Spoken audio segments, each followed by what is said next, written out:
Welcome to the show floor of the 2015 Los Angeles International Auto Show. We always like to give you a full overview of the show, but then we want to make sure that we give you an idea of the cars that speak to us personally. Let's take a look at those cars now.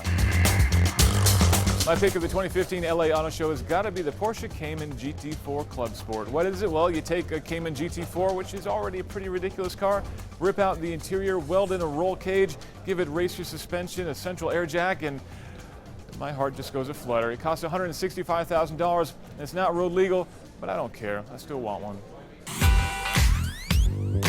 I'm going Fiat 124 because it reconjures the last best thing Fiat did in this country before they left in the 80s.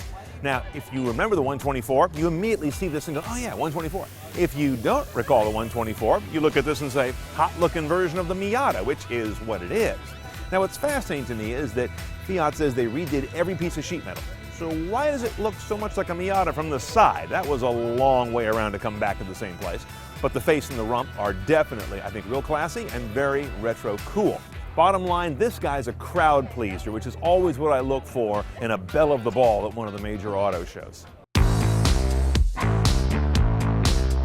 My pick of the show is the Alfa Romeo Giulia, and I will tell you why. Rear-wheel drive, V6, with a manual transmission and 50-50 weight distribution. Now, let's just take a look at these specs here, shall we? So I start at the top, 505 horsepower, a little bit lower, 443 pound-feet of torque. Ooh, just a little lower, 3.8 seconds from 0 to 60. Oh, lower still. 191 top speed, and the pinnacle, the peak, the apex of the spec sheet is a Nürburgring time of 7 minutes and 39 seconds. Thank you, Alfa. My favorite car is the Subaru Impreza sedan concept because, I mean, well, look at it, it's absolutely gorgeous. And there's a good chance it might come to production in this form, although I think they'll add door handles.